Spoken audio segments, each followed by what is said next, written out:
Director Matt Reeves.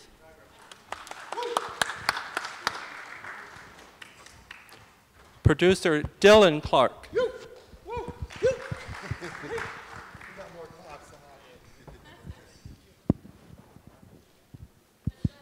Okay, we'll get started. Anka, first question.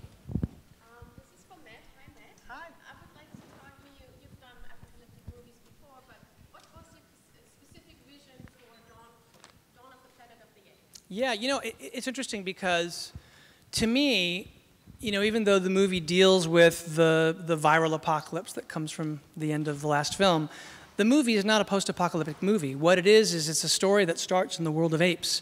And you see what they've built, and you see this kind of primitive but majestic kingdom, and you see a family, and you see a sort of a way in which they're coming into being. And then they are thinking and wondering in this new creation, are the humans gone? Because it's all from their point of view. And then not too long into the story, they realize that there are still humans, and it becomes a question of survival. And that's what the whole story becomes about, is how can these two populations coexist, and will it lead to violence?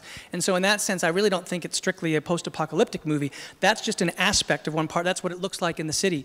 But it's really much more about the nature of these two populations and sort of whether or not they can find a way to live together. Did I study the apes? We spent time with, Andy and Terry Notary, who is our movement specialist. He's incredible. They showed me what it is to be an ape. We had a whole training sort of camp where the actors get together, and that one of the things that we try to do, because the story is so much about this family of apes in terms of the ape story, one of the things that Andy wanted to do was for us all to get together and do rehearsals in ape character and to create what this sort of world felt like, what articulation was like, language. The thing that was important to me was that the story not jump too far in a certain way from where things were in Rise, because in Rise, when Andy says no in Rise, I think it's so startling, it blew me away. And I think the thing that was exciting to me was watching the apes learn how to speak, watching all of that happen. And obviously there's only 3-4 words in the first movie. We wanted this to be somewhere along the continuum toward the '68 movie, where of course they're fully conversant. And so that's really what it's about. And one of the things that we did at the beginning was just spend time exploring exactly that. Yes. Hi, for Carrie Russell. Now that you've done Mission Impossible and The Americans, were you ready to have a full-on action heroine role in the Ape Revolution?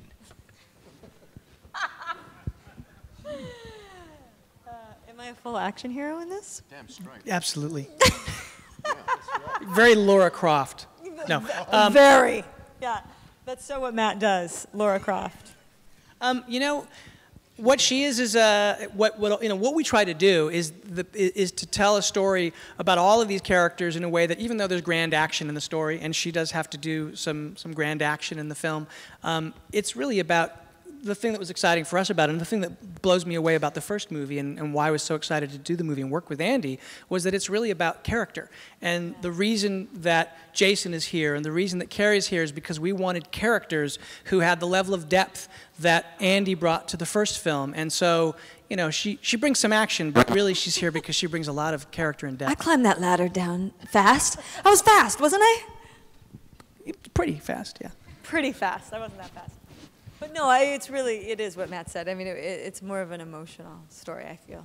Can you talk about how emotional the story gets for your character then? To me, it's really a story of survival, is where I'm coming at it from.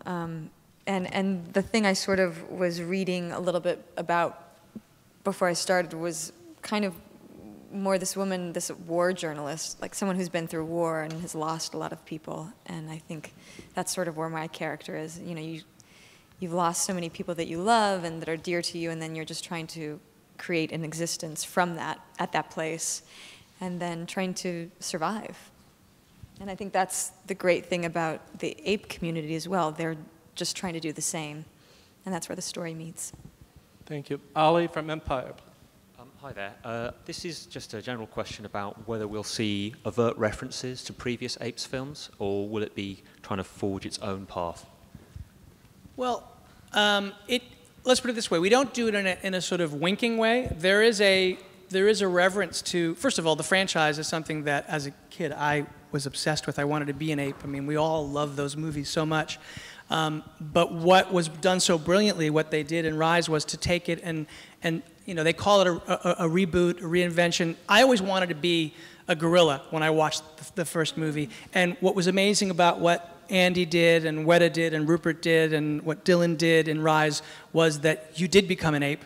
You became Caesar. You cared about him and you connected to him. And really the thing that we wanted to carry forward was the emotionality within the grander sort of context of this story that movie had. And you all know, of course, that it leads to the Planet of the Apes, not the planet of the humans and the apes. And so the story is really about where does this fit along that. And so in that way, it really references just the knowledge of what that first film is. And within that, there are sort of certain things within the canon. I guess you might consider them almost commandments and things that it does reference, but we don't really do it in a, they did it very cleverly in the first film. There were a lot of, the Icarus goes up, which is great. I mean, but our references are much more about trying to sort of create a context for the world that Andy leads.